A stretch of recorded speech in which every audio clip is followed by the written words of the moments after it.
Corona virus रोग COVID-19 का विरुद्ध सचेतनामूलक विशेष रेडियो प्रस्तुति कार्यक्रम हेलो भन्छिनामा।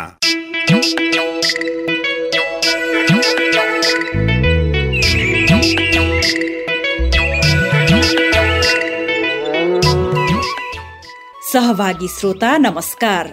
कोरोना भाइरस रोग कोभिड-19 का विरुद्ध सचेतनामूलक रेडियो प्रस्तुति कार्यक्रम हेलो भन्छिन आमाको यो साताको नयाँ श्रृङ्खलामा तपाईलाई स्वागत छ। म माया। कोरोना भाइरस रोग अर्थात् कोभिड-19 को संक्रमण विश्वभरि फैलिएको छ। लाखौं व्यक्तिमा यसको संक्रमण भइसकेको छ। नेपालमा पनि कोरोना भाइरसको संक्रमण फैलदै गएको छ। नेपालमा कोरोना भाइरसको संक्रमण समुदायमा नफैलियोस् भन्नका लागि संक्रमणबाट बच्ने उपायका बारेमा जानकारी दिने र यस सम्बन्धी तपाईका सवाल एवं जिज्ञासाहरूलाई मेटाउने उद्देश्य सहित रेडियो कार्यक्रम लहर भन्छिन आमाको परिपूरक श्रृङ्खलाको रूपमा सचेतनामूलक रेडियो कार्यक्रम हेलो भन्छिन आमा तयार पारिएको हो। यो कार्यक्रम तपाईले रेडियो नेपाल राष्ट्रिय नेटवर्कका साथै देशभरिका करिब 150 भन्दा बढी एफएम स्टेशनहरूबाट साप्ताहिक रूपमा हरेक साता यसै समयमा सुन्न सक्नुहुन्छ।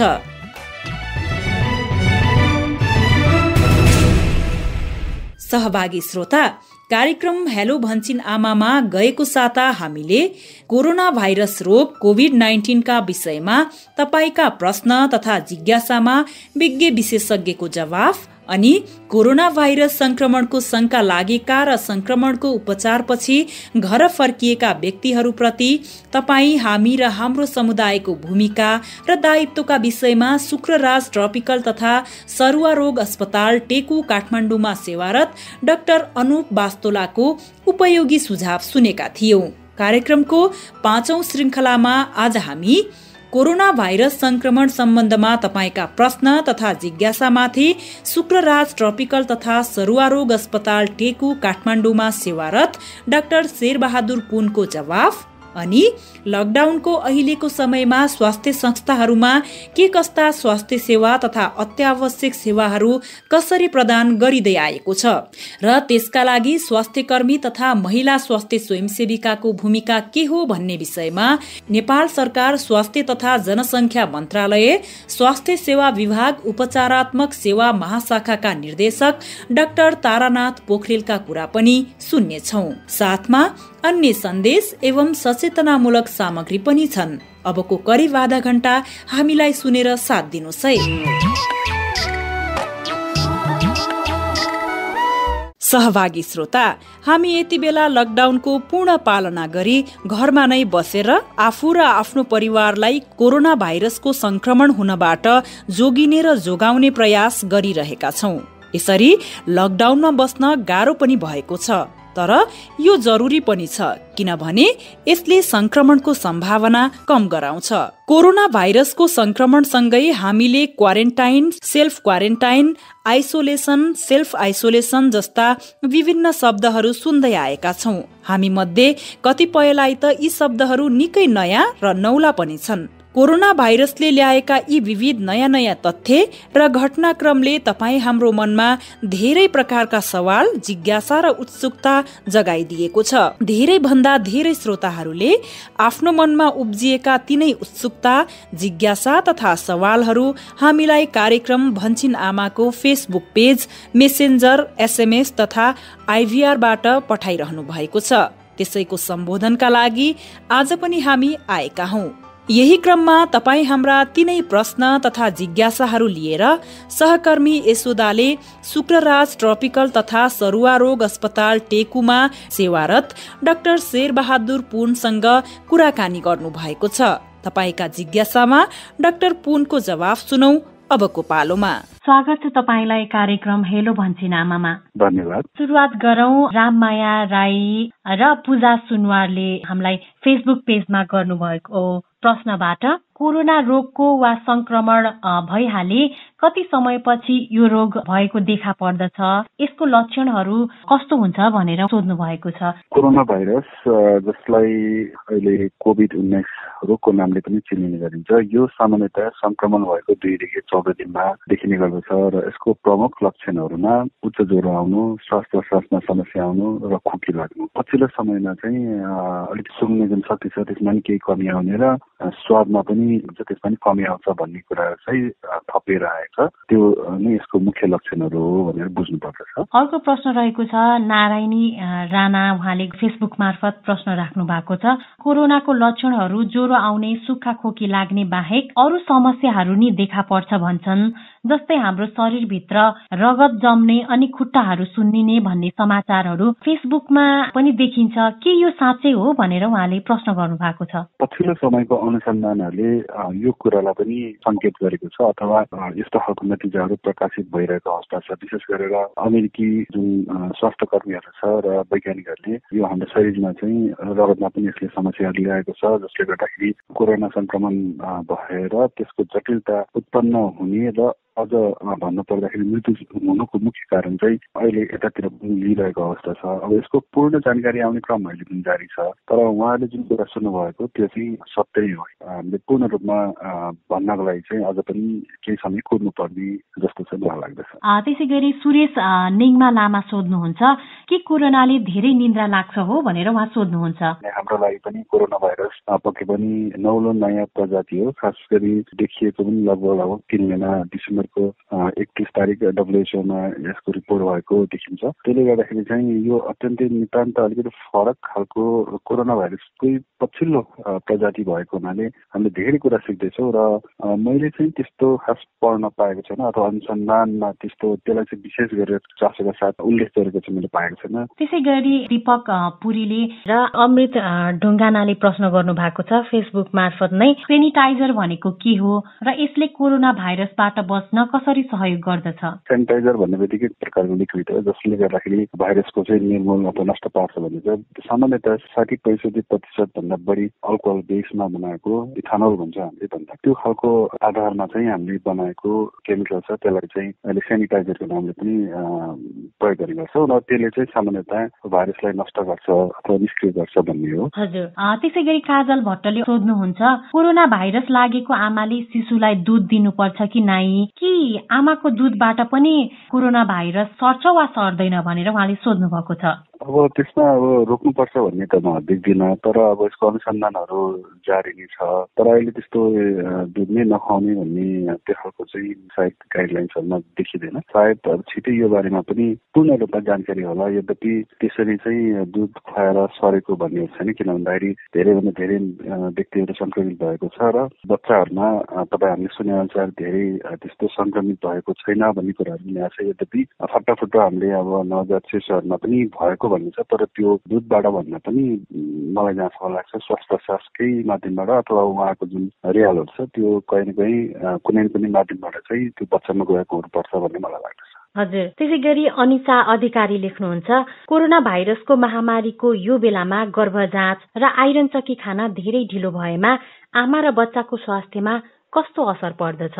पक्कै पनि अब यो एउटा नियमित प्रक्रिया हो। यो सायद मलाई जहाँसम्म लाग्छ हरेक स्वास्थ्य केन्द्रहरूबाट उपलब्ध गराएको छ, त्यसलाई निरन्तर दिनुपर्छ। यति हो कि अब त्यो समयमा त्यो ठाउँमा अब कति बालबालिका छ त्यसलाई कसरी चाहिँ व्यवस्था गर्ने भन्ने कुरा चाहिँ अब सम्बन्धित त्यही ठाउँको जसले चाहिँ यो हेरिराख्नु भएको छ उहाँले मिलाउनु पर्ने हुन्छ र पक्कै पनि ती चिजहरू चाहिँ बालबालिका सबैको लागि चाहिँ गर्भवती महिलाहरूलाई जुन आवश्यक पर्ने जुन पौष्टिक तत्त्वहरू छ अथवा औषधहरू छ त्यो चाहिँ कुनै पनि तरिकाबाट हामीले व्यवस्था चाहिँ गर्नुपर्ने हुन्छ। होइन भनेको चाहिँ पछि उहाँहरूको स्वास्थ्यमा चाहिँ अस्वाभाविक अथवा स्वास्थ्यमा चाहिँ असर पर्न सक्छ भनेर हामीले भन्न सक्छौँ। जस्तै सपोर्टिभ जुन औषधि छ त्यसको प्रयोग नहुँदाखेरि चाहिँ बालबालिकाको जुन वृद्धि विकास छ गर्भ अवस्थामा हुने त्यसमा चाहिँ असर पर्न सक्छ। त्यो नदिँदाखेरि अवस्थामा त्यो हुन्थ्यो, त्यही कारण हामीले दिने गरेका थियौँ भने अहिले चाहिँ अब यसैलाई आधार मानेर चाहिँ त्यो छुटकारा गर्नु भएन। त्यो चाहिँ सम्बन्धित निकायले पक्कै पक्कै पनि कुनै न कुनै तरिकाबाट चाहिँ व्यवस्थापन गर्नुपर्छ भन्ने मलाई लाग्छ। कोरोना भाइरस रोग कोभिड-19 का विरुद्ध सचेतनामूलक रेडियो प्रस्तुति हेलो भन्छिन आमामा आज हामी तपाई सहभागी श्रोताले भन्छिन आमाको फेसबुक पेज, मेसेन्जर तथा एसएमएस र आइभीआर मार्फत हामीलाई पठाउनु भएका प्रश्न तथा जिज्ञासामा शुक्रराज ट्रपिकल तथा सरुवा रोग अस्पताल टेकुमा सेवारत डाक्टर शेरबहादुर पुनसँग कुराकानी गरिरहेका छौं। यो जानकारी पछि अब फेरि तपाईका प्रश्न जिज्ञासालाई नै निरन्तरता दिउँ। अर्को प्रश्न चाहिँ कल्पना न्यौपानेले गर्नु भएको छ। अहिले कोरोनाको सन्दर्भमा धेरै सुनिएका शब्दहरू क्वारेन्टाइन अनि त्यसपछि आइसोलेसन रहेको छ। यो आइसोलेसन र क्वारेन्टाइन बीचको फरक के हो र यी कुराहरूको अहिले नेपालमा गरिरहेको अभ्यास चाहिँ अन्तर्राष्ट्रिय अभ्यास वा मापदण्डसँग मिल्छ कि मिल्दैन भनेर उहाँले प्रश्न गर्नु भएको छ। नेपालले पनि अन्तर्राष्ट्रिय मापदण्ड नै यो अनुसरण गर्ने हो। त्यसले गर्दाखेरि त्यो र योमा फरक हुँदैन। त्यो हामीले सबैले एकै प्रकारले गर्नुपर्ने हुन्छ। विशेष गरेर विश्व स्वास्थ्य संगठनको जुन नियम छ त्यसलाई पालना गर्ने गर्छौँ। अब रह्यो क्वारेन्टाइन र आइसोलेसन के हो भन्ने कुरा छ। अब यसमा क्वारेन्टाइन भनेर अब अलिकति उदाहरण दिएर हेरौँ। हामीले केही समय अगाडि भन्ने 150 भन्दा बढी जुन विद्यार्थीहरू वहाँमा थिए उहाँहरूलाई उद्धार गरेर ल्याएको थियो। त्यहाँ तपाईँले हेर्नुहुन्छ भने ती संक्रमित थिएन, तर उहाँहरू जुन ठाउँमा थिए त्यो ठाउँमा अत्यधिक मात्रामा कोरोना भाइरसका संक्रमितहरू देखिएका र मृत्यु भएकाहरू भएको हुनाले उनीहरू त्यस्ता ठाउँबाट आइरहेका थिए जुन ठाउँमा चाहिँ यो भाइरसको एक्सपोजर हुने सम्भावना अत्यधिक मात्रामा थियो। फेरि पनि याद गर्नु होला ती संक्रमितहरू चाहिँ प्रमाणित भइसकेको अवस्था थिएन, तर संक्रमण भएको 14 दिनसम्ममा यसले लक्षण देखाउन सक्ने अवस्था भएको हुनाले त्यो बिचमा नभएको र यदि केही गरी हामीले छुटाइहालेमा पनि उहाँहरूले यसलाई हामीले इन्क्युबेसन पिरियड भन्छौँ। संक्रमण भएदेखि लक्षण देखिएको अवस्थासम्मको लागि यो अवस्थामा पनि सार्दो रहेछ भन्ने कुरा योभन्दा अगाडि हामीले विभिन्न अनुसन्धानबाट पनि थाहा पाइसकेको हुनाले ती व्यक्तिहरूमा त्यो बेलामा लक्षण नदेखिँदा पनि 14 दिनभित्रमा कतै देखिन्छ कि भनेर उहाँहरूको विशेष ठाउँमा विशेष अवधिसम्म चाहिँ छुट्टै राख्ने अवस्था चाहिँ हामीले क्वारेन्टाइन भन्छौँ र त्यसमा विशेष गरेर चाहिँ आवाज जावरमा चाहिँ अलिकति सीमितता हुन्छ। भनेको मतलब उहाँहरूलाई चाहिँ त्यसमा रिस्ट्रिक्सन हुन्छ र उहाँहरूले चाहिँ अरू व्यक्तिहरूसँग चाहिँ सम्पर्कमा आउनु दिन्न। यसरी चाहिँ हामीले जुन क्वारेन्टाइन छ त्यहाँ राख्छौँ र यदि केही गरी यो बिचमा कसैलाई कुनै कोरोना भाइरसको लक्षणसँग मिल्दोजुल्दो भयो भने अनि उहाँहरूलाई चाहिँ अब आएर आइसोलेसनमा लग्छौँ। त्यो भनेको चाहिँ अस्पतालमा चाहिँ विशेष एउटा कक्ष हुन्छ जहाँ चाहिँ संक्रमण पुष्टि भइसकेको अवस्थामा छुट्टै प्रकारले विशेष निगरानीमा राख्ने गरिन्छ र त्यहाँ उहाँलाई अब आवश्यकता अनुसार उपचार अथवा परामर्श दिएर र उहाँहरूको जुन संक्रमण पुष्टि भइसकेको अवस्थामा हो भने उहाँको शरीरबाट त्यो भाइरस ननिक्लेसम्म अथवा हाम्रो भाषामा नेगेटिभ भन्छौँ त्यो नभएसम्म चाहिँ उहाँलाई हामीले छुट्टै आइसोलेट भनेको छुट्टै अरू बिरामीहरूभन्दा छुट्टै विशेष सावधानीका साथ हामीले उहाँहरूलाई उपचार गर्ने अवस्था ठाउँ त्यस्तो हुन्छ र उहाँको शरीरबाट भाइरस निर्मूल भइसकेको अवस्था भयो भने बल्ल हामीले त्यसलाई आइसोलेसनबाट पनि छुट्टै लाग्छौँ। यसरी सरस्वती हेर्दाखेरि आइसोलेसन वार्डमा संक्रमित भइसकेको लगभग त्यस्ता व्यक्तिहरूलाई हामीले संक्रमित पुष्टि भइसकेकोलाई छुट्टै राखेर उपचार गर्ने अवस्था हो ठाउँ हो भन्ने हो नि। अर्को चाहिँ क्वारेन्टाइन भनेको चाहिँ त्यो त्यस्ता ठाउँबाट आएका छन् जुन ठाउँमा संक्रमण अत्यधिक मात्रामा फैलेको छ र उहाँको शरीरमा त्यो बेलाको लक्षण नदेखाएका पनि 14 दिनभित्र देखाउन सक्छ कि भनेर उहाँहरूलाई चाहिँ नजिकबाट अवलोकन गर्नु र उहाँको आवाजातमा चाहिँ रिस्ट्रिक्सन गर्नलाई चाहिँ क्वारेन्टाइन भन्छ, जुन चाहिँ यो दुवै अन्तर्राष्ट्रिय मापदण्ड अनुसार नेपालले पनि अनुसरण गरेको अवस्था चाहिँ हो। हजुर, यी त भए फेसबुक मार्फत आएका प्रश्नहरू। अब चाहिँ म एसएमएस मार्फत आएका प्रश्नहरूतर्फ लाग्न चाहन्छु। हामीलाई सुसन कुलान राईले प्रश्न गर्नु भएको छ, कोरोना भाइरस अर्थात् कोभिड-19 मानिसहरूमा नाक, मुख, आँखाको माध्यमबाट मात्रै संक्रमण हुन्छ कि अरू अङ्गहरू वा घाउ चोटबाट पनि संक्रमण हुन सक्छ भनेर प्रश्न गर्नु भएको छ। चाखलाग्दो प्रश्न हो। मलाई पनि केही समय अगाडि एकजना व्यक्तिले चाहिँ मेरो खुट्टामा घाउ छ त्यहाँबाट कोरोना सर्छ कि सर्दैन भनेर प्रश्न गरेको थियो। बुझे अनुसार चाहिँ अब नाक, मुख, आँखाबाट नै यो बढी मात्रामा सर्ने भन्ने छ त्यो कारणले गर्दाखेरि चाहिँ विशेष गरेर त्यसलाई नै अब हामीले ध्यानमा राखेर यो जुन हात धुने र मुखमा मास्क लगाउने त्यसैलाई आधार मानेर गरिएको। यद्यपि केही अनुसन्धानहरूले चाहिँ हाम्रो दिशामा पनि यो भाइरस देखिएको भन्ने छ, तर त्यो दिशामा देखेको भाइरसको कारणले गर्दाखेरि चाहिँ यो महामारी फैलेकोमा चाहिँ धेरैजना चाहिँ सहमत चाहिँ छैन, अथवा त्यो खालको प्रमाण नभएको हुनाले चाहिँ अहिलेको लागि तत्काल त्यो प्रमुख नहोला। यद्यपि त्यसको अनुसन्धान हुन बाँकी छ। त्यसलाई पूर्ण रूपमा मैले नकार्न त सक्दिनँ, दिशाबाट फेरि कोरोना भाइरस फैलिँदैन भनेर म 100% त भन्न सक्दिनँ, तर श्वास प्रश्वास नै बाट प्रमुख हो। त्यो कारणले गर्दाखेरि चाहिँ अहिले चाहिँ हामीले विशेष जे कुरा पनि हामीले बच्ने उपायहरू गर्दाखेरि पनि त्यसैलाई मध्यनजर गरेर विभिन्न बच्ने उपायहरू चाहिँ हामीले सबैलाई भन्दै आएका छौँ र त्यही नै गर्दै आएका छन् जस्तो लाग्दछ मलाई। हजुर, हामी कुराकानीको अन्त्यमा छौँ। एउटा प्रश्न राख्न चाहन्छु। प्रिया गुरुङ र आशु अस्मिता उहाँले प्रश्न गर्नुभएको छ, अन्य विकसित देशमा कोरोना भाइरसका कारण धेरै मानिसको मृत्यु भएको खबर हामीले सुन्दै आएका छौं, तर हाम्रो देशमा संक्रमितहरूको उपचार भएर घर फर्किएका छन्।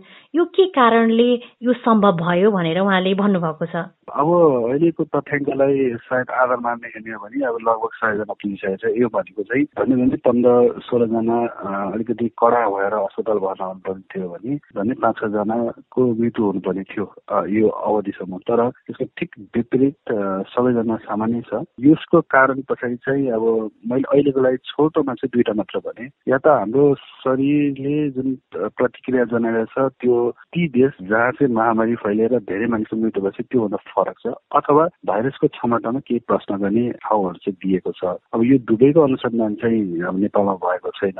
यो दुईटामा चाहिँ अब पक्कै पनि कुनै न कुनै त्यसको भूमिका होला र सँगसँगै जुन हावापानी छ अथवा जुन त्यो पनि केही छ कि भन्ने एउटा अनुमान गरिएको छ। सँगसँगै हाम्रो परम्परा संस्कृतिहरूमा पनि केही त्यस्तो फरक पनि छ कि भन्ने कुराहरू पनि आएको छ। तर अहिले नै यसलाई निर्केलका साथ अथवा ठोकुवा गरेर चाहिँ भन्ने अवस्था चाहिँ छैन।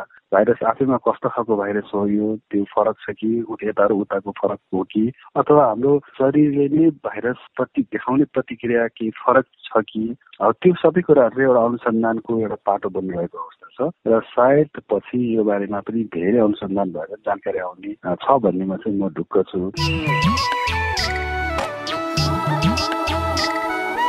कोरोना भाइरस रोग कोभिड-19 सँग सम्बन्धित श्रोताका प्रश्न तथा जिज्ञासाहरूको समाधानका लागि हामीलाई महत्वपूर्ण समय उपलब्ध गराइदिनु भएकोमा शुक्रराज ट्रपिकल तथा सरुवा रोग अस्पताल टेकु काठमाडौँमा सेवारत डाक्टर शेरबहादुर पुन प्रति हामी धेरै आभारी छौं। तपाई हाम्रो सचेतता, कोरोना भाइरस रोगको संक्रमण रोक्न अपनाऊ सतर्कता। कोरोना भाइरस रोग श्वास प्रश्वासको माध्यमबाट सर्ने संक्रमण हो। संक्रमित व्यक्तिले खोक्दा र हाच्छिउँ गर्दा निस्कने थुक र सिङ्गानको माध्यमबाट एक व्यक्तिबाट अर्को व्यक्तिमा यो भाइरस सर्दछ। यसको संक्रमणबाट बच्न के गर्ने? खोक्दा हाच्छिउँ गर्दा नाकमुख छोप्ने र प्रयोग गरेको टिस्यु पेपरलाई तुरुन्त फोहोर फ्याँक्ने बाकसमा फाल्ने। बेला बेलामा साबुन पानीले मिची मिची हात धुने वा अल्कोहल भएको सेनिटाइजर प्रयोग गर्ने। हात नमिलाउने, त्यसको सट्टा नमस्कार गर्ने। के नगर्ने? खोकी लागेको व्यक्तिबाट टाढा रहने वा आफूलाई खोकी लागेको छ भने पनि अरू व्यक्तिबाट टाढा बस्ने। भिडभाडमा नजाने र अरूलाई पनि नजान सुझाव दिने। र ध्यान दिनै पर्ने कुरा, ज्वरो आएमा, खोकी लागेमा, सास फेर्न गाह्रो भएमा तुरुन्तै नजिकैको स्वास्थ्य केन्द्रमा सम्पर्क गर्नुहोस्। कोरोना भाइरस रोगका बारेमा थप जानकारीका लागि पैसा नलाग्ने हटलाइन टेलिफोन नम्बर 1115 फोन गर्नुहोस्। नआत्तियौं तर सतर्क रहौं। सहभागी श्रोता, साप्ताहिक रूपमा प्रस्तुत हुने यो कार्यक्रम हेलो भन्छिन आमामा अहिलेसम्म हामीले कोरोना भाइरसको संक्रमण सम्बन्धी तपाईका प्रश्न तथा जिज्ञासामा विज्ञका जवाफ सुन्यौं। अहिलेको समयमा कोरोना भाइरसको संक्रमण रोक्ने उपाय भनेको लकडाउनको पूर्ण पालना गर्ने, अत्यावश्यक काम बाहेक घर बाहिर ननिस्किने र निस्किनै परे पनि आवश्यक सावधानीहरू अपनाउने, व्यक्ति बीचमा भौतिक दूरी कायम राख्ने आदि हुन्। हामीले सकेसम्म घर बाहिर ननिस्किने भन्ने कुरा गरिरहँदा अत्यावश्यक तथा नियमित स्वास्थ्य सेवाका लागि घर बाहिर निस्किनै पर्ने हुन सक्छ। यस्तो अवस्थामा तपाई हाम्रो घर नजिक उपलब्ध स्वास्थ्य संस्थामा के कस्तो सेवा उपलब्ध छन् अनि ती सेवाहरूलाई स्वास्थ्य कर्मीहरूले कसरी निरन्तरता दिइरहनु भएको छ, अनि गर्भवती तथा सुत्केरीहरूले लिनुपर्ने नियमित स्वास्थ्य सेवालाई कसरी व्यवस्थापन गरिएको छ। यी लगायतका विषयमा सहकर्मी सरिताले नेपाल सरकार स्वास्थ्य तथा जनसङ्ख्या मन्त्रालय स्वास्थ्य सेवा विभाग उपचारात्मक सेवा महाशाखाका निर्देशक डाक्टर तारानाथ पोखरेलसँग कुराकानी गर्नुभएको छ। अब सुनौ डाक्टर तारानाथ पोखरेलका कुरा। उहाँलाई हाम्रो पहिलो प्रश्न छ, कोरोना भाइरस संक्रमण र देश नै लकडाउनमा भएको अहिलेको अवस्थामा नियमित स्वास्थ्य सेवाहरू के कसरी सञ्चालन भइरहेका छन्? नेपाल सरकारले कोभिडसँग सम्बन्धित शंकास्पद बिरामीहरू देखिने खालका रोगीहरू भएको उपचारको लागि ज्वरो क्लिनिक भनेर फिभर क्लिनिक सञ्चालन गर्नु र अन्य अत्यावश्यक आकस्मिक सेवाहरूको उपचार निरन्तर दिने भनेर पहिला निर्णय गर्यो र त्यसै अनुसार सूचनाहरू पनि जारी गरेर त्यस किसिमले सेवाहरू चाहिँ विभिन्न स्वास्थ्य संस्थाहरूले सरकारी गैर सरकारी निजी स्वास्थ्य संस्थाहरूले सेवाहरू दिँदै आएका छन्। भने अहिले लकडाउनले गर्दा बन्दबन्दीले गर्दा सबै बिरामीहरू आउने अवस्था पनि नभएको, बिरामीहरू नआएको हुनाले धेरै जसोले दिए पनि केही स्वास्थ्य संस्थाहरूले चाहिँ दिएका छन्। तर मुख्य रूपमा फिभर क्लिनिक सबैले सञ्चालन गरेका छन्। त्यस्तै अब आकस्मिक सेवाहरू, इमर्जेन्सी सेवाहरू र अत्यावश्यक अन्य सेवाहरू चाहिँ निरन्तर रूपमा दिइराखेका छन्, सबै जसोले नभए पनि है। कसरी सञ्चालित छन् यी सेवाहरू चाहिँ? WHO र नेपाल सरकारले तयार गरेको मापदण्डभित्र रहेर होइन, सोशल डिस्टेन्सिङको कुराहरू, सेनिटाइजेसनको कुराहरू, मास्क लगाउनेदेखि लिएर बिरामीहरूको र आफ्नो पनि सुरक्षा कुराहरूलाई पनि मध्यनजर गर्दै यी स्वास्थ्य सेवाहरू दिइरहेका छन्। त्यसो भए कुनै स्वास्थ्य समस्या आएमा आवश्यक उपचार र सेवाको लागि चाहिँ स्वास्थ्य संस्था जान सकिन्छ? अहिले सकिन्छ, तर अब सबै सेवाहरू चाहिँ सञ्चालनमा आएका छैनन्। किनभने सुरुमा स्वास्थ्य मन्त्रालयले चाहिँ अब महामारीलाई ध्यानमा राख्दै आफ्नो क्षमतालाई पनि मध्यनजर गर्दै अत्यन्त आकस्मिक सेवाहरू र फिभर क्लिनिकहरू मात्र सञ्चालन गर्ने अन्य स्वास्थ्य संस्थाहरू तत्काललाई व्यवस्थापन गर्न गाह्रो भएको कारणले गर्दा, विशेष गरी पिपी उपलब्ध नभएको अवस्थामा र तालिम स्वास्थ्य कर्मीहरूलाई जानकारी तालिम विभिन्न समस्याहरूको व्यवस्थापन गर्न गाह्रो भएकोले सुरुमा चाहिँ त्यस्तो सूचना जारी गरेको हुनाले अत्यावश्यक इमर्जेन्सी आकस्मिक सेवाहरू र फिभर क्लिनिकहरू सबैले सञ्चालन गरे। त्यसपछि क्रमशः अब विभिन्न स्वास्थ्य संस्थाहरूले आफ्नो क्षमता, उपलब्ध पिपी र स्वास्थ्य कर्मीको उपलब्धतालाई हेरेर र बिरामीहरूको आवत जावतलाई हेरेर, आवश्यकतालाई हेरेर क्रमशः आकस्मिक सेवाहरू निरन्तर छन्। फिभर क्लिनिकहरू सञ्चालन भइरहेका छन्, कोभिड क्लिनिकहरू सञ्चालन भइरहेका छन्। त्यस्तै अन्य अत्यावश्यक सेवाहरू दिनुपर्ने नभई नहुने अथवा ती सेवाहरू दिएन भनेदेखि पछि स्वास्थ्यमा जोखिम असर पर्ने खालका सेवाहरू चाहिँ उपलब्ध गराइरहेको मैले बुझेको छु। हजुर, गर्भ जाँच, सुत्केरी सेवा तथा बालबालिकाको स्वास्थ्य जाँच र उमेर अनुसारका खोपहरू पनि यथावत रूपमा सञ्चालन भइरहेका छन् त? केही जिल्लाहरूले विशेष गरी सहरी क्षेत्रमा होइन है, विशेष गरी ग्रामीण क्षेत्रमा जिल्लाहरूमा चाहिँ सेवाहरू पनि सञ्चालन नै रहेको पाइयो। म विशेष गरी गण्डकी प्रदेशमा म केही समय 2-3 हप्ता बसेँ र त्यो जिल्लाहरूको पनि अनुगमन गर्दाखेरि खोप सेवाहरू कतिपय ठाउँमा पालिकाहरूले चाहिँ आफै व्यवस्थापन गरेर चलाएको पनि पाइयो, तर समग्र रूपमा खोप सेवा सधैँ जसो चलेको स्थिति चाहिँ छैन। र अहिले आएर नेपाल सरकारले अब अत्यावश्यक सेवाहरू जस्तै गर्भवती सेवा होइन, त्यस्तै खोप सेवाहरू चाहिँ कमसे कम पनि मापदण्डलाई पालना गरेर स्वास्थ्य कर्मीहरूको सुरक्षा लगायत पिपीईको व्यवस्था गरेर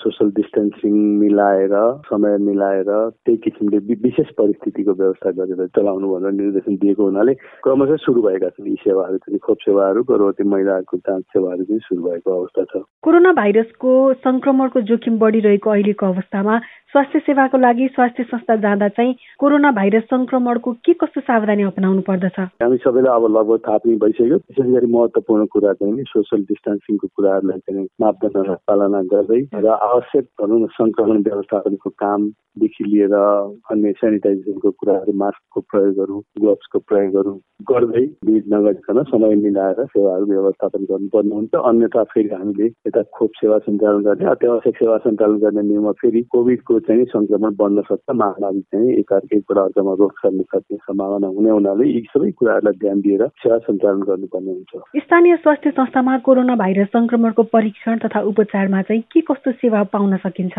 स्थानीय स्वास्थ्य संस्थाहरूमा चाहिँ अहिले कोरोनाको लागि उहाँहरूले गरिराखेको काम भएको चाहिँ शङ्कास्पद ज्वरोको बिरामी आए जसमा चाहिँ लक्षणहरू देखिए, कोभिडसँग मिल्दोजुल्दो लक्षणहरू देखिएका बिरामीहरूलाई उहाँहरूको ज्वरो परीक्षण गरिसकेपछि शङ्का लाग्यो भने उहाँहरूको स्क्रिनिङ गर्ने र अनि रेफर गर्ने कामहरू चाहिँ गरिएको छ। सम्बन्धित जुन ठाउँमा चाहिँ कोभिडको उपचारको व्यवस्था हुन्छ, लेभल 1 कोभिड अस्पताल भनेर भनिएको छ अथवा लेभल 2 होइन लेभल 2 भन्दा लेभल 1 मा चाहिँ रेफर गर्ने र स्वाब सङ्कलनको लागि पठाउने जस्ता कामहरू चाहिँ गर्नुभएको छ। अब स्क्रिनिङ गर्ने र प्रयोगशाला परीक्षणको लागि पठाउने रेफर गर्ने व्यवस्थापन गर्ने काम चाहिँ स्थानीय तहबाट भइरहेको छ। कोरोना भाइरस संक्रमणको जोखिम कम गर्न सरकारले समुदाय स्तरमा महिला स्वास्थ्य स्वयंसेविका परिचालन गरेको छ। महिला स्वास्थ्य स्वयंसेविका चाहिँ यस कार्यमा के कस्तो सहयोग पुर्याउँदै आउनु भएको छ? महिला स्वास्थ्य स्वयंसेविकाहरूको स्वास्थ्य सेवा प्रवाहमा अत्यन्त महत्त्वपूर्ण भूमिका रहेको छ। हाम्रो देशमा करिब 62,000 जति महिला स्वास्थ्य स्वयंसेविकाहरू सक्रिय रूपमा चाहिँ सहभागी भएर स्वास्थ्य सेवा उपलब्ध गराउन स्वास्थ्य सेवा व्यवस्थापनमा सहयोग गरिरहनु भएको छ। त्यसैले उहाँहरूको सेवा अत्यन्त महत्त्वपूर्ण छ। यसमा उहाँहरूको दुईवटा भूमिका हुन सक्छ। एउटा त महामारी जुन कोभिडको महामारीको नियन्त्रणको लागि होइन यसको रोकथामको लागि व्यवस्थापनको लागि पनि उहाँहरूले सहजीकरण र सहयोग गर्न सक्नुहुन्छ र गर्दै आउनु भएको छ। र त्यस्तै अन्य सेवाहरू जुन हामीले भनौँ अत्यावश्यक र आकस्मिक सेवाहरू प्राप्त गर्नको लागि सहजीकरण गर्नको लागि पनि उहाँहरूले चाहिँ समन्वय गर्ने व्यवस्थापन गर्ने काममा ठुलो सहयोग गर्दै आउनु भएको छ र उहाँहरूले गर्नुहुन्छ र गराउनु पर्ने हुन्छ। उहाँहरूको यो सेवा चाहिँ हामीले सकेसम्म चाहिँ लिनुपर्ने अवस्था हो। हजुर, आजको लागि मेरो अन्तिम प्रश्न, हालको विषम परिस्थितिमा जनताको सेवाको लागि अहोरात्र खटिनु भएका स्वास्थ्य कर्मीहरूलाई तपाईँ के भन्न चाहनुहुन्छ? वास्तवमा स्वास्थ्य कर्मीहरूको अत्यन्त महत्त्वपूर्ण भूमिका रहेको छ अघिपछि पनि र विशेष गरी यो कोरोनाको महामारी नियन्त्रणको लागि यसको रोकथाम उपचार पहिचानमा को लागि चाहिँ फ्रन्ट लाइनमा अग्रपङ्क्तिमा रहेर सेवा गर्नुहुने स्वास्थ्य कर्मीहरूको भूमिका अत्यन्त महत्त्वपूर्ण छ। उहाँहरूलाई हाम्रो सरकारले हामी समुदायले हामी नागरिकले सबैले हामी परिवारले चाहिँ उहाँहरूलाई सम्मान र प्रोत्साहन पनि व्यक्त गर्नुपर्छ र उहाँहरूलाई विशेष गरी पेसागत सुरक्षाको व्यवस्था मिलाउनुपर्छ जसले गर्दाखेरि उहाँहरूको आफ्नो स्वास्थ्य जोखिममा रहेको छ त्यसलाई त्यसबाट बचाउनको लागि स्वास्थ्य सुरक्षा सामग्रीहरूको व्यवस्थापन गर्ने उहाँहरूलाई विशेष परिस्थितिमा काम गरेको हुनाले बस्ने र खानेको व्यवस्था पनि मिलाइदिनु पर्ने हुन्छ। त्यस्तै फ्रन्ट लाइनमा बसेर अग्रपन्थीमा बसेर काम गर्ने स्वास्थ्य कर्मीहरूलाई स्वास्थ्य सेवा प्रदायकहरूलाई जोखिम भत्ता लगायत अन्य प्रोत्साहन भत्ताहरूको व्यवस्था गर्दै उहाँहरूलाई जहिले पनि सम्मान प्रोत्साहन हामीले गरिराख्नुपर्ने हुन्छ हाम्रो दायित्व हुन आउँछ। महत्त्वपूर्ण जानकारीका लागि नेपाल सरकार स्वास्थ्य तथा जनसङ्ख्या मन्त्रालय स्वास्थ्य सेवा विभाग उपचारात्मक सेवा महाशाखाका निर्देशक डाक्टर तारानाथ पोखरेलप्रति हामी धेरै आभारी छौं। उहाँले भन्नुभए जस्तै कोरोना भाइरस संक्रमितको उपचारमा खटिने सँगै अहिलेको अप्ठ्यारो परिस्थितिमा पनि गर्भवती सुत्केरी लगायत तपाईँ हामी आम नागरिकलाई नियमित तथा अत्यावश्यक स्वास्थ्य सेवा प्रदान गरी हाम्रो जीवन रक्षाका लागि अहोरात्र खटिरहनु भएका समस्त स्वास्थ्य कर्मीप्रति हामी पनि धेरै आभारी र कृतज्ञ छौं।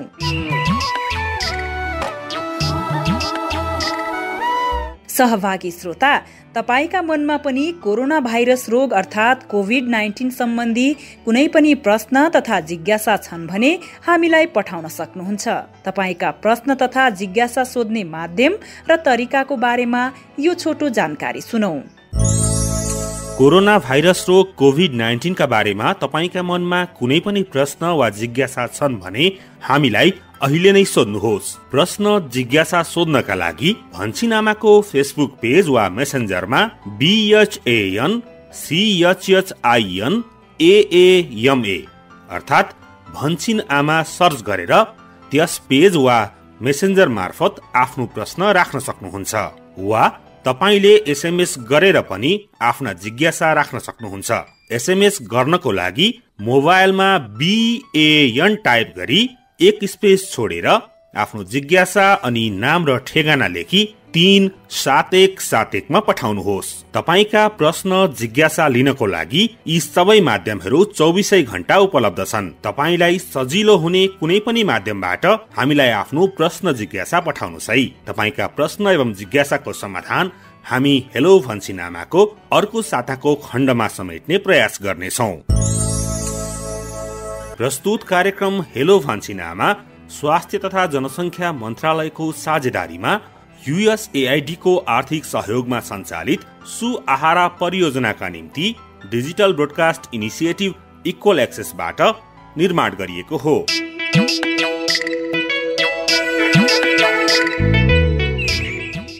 सहभागी श्रोता, आज दिएका सूचना एवं जानकारीहरू पक्कै पनि तपाईँका लागि उपयोगी भयो होला भन्ने आशा हामीले गरेका छौँ।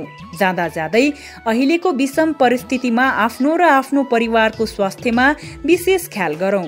लकडाउनको पूर्ण पालना गरौँ, एक अर्कासँग सामाजिक दूरी कायम गरौँ र व्यक्तिगत सरसफाइमा ध्यान दियौँ अनि सुरक्षित अनि स्वस्थ व्यवहार अपनाऊ।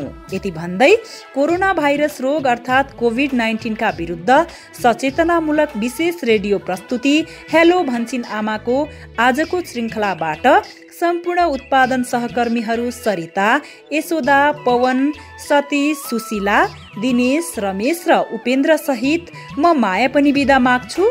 नमस्कार। भन्छिन आमा, परिवारकै स्वास्थ्यका लागि।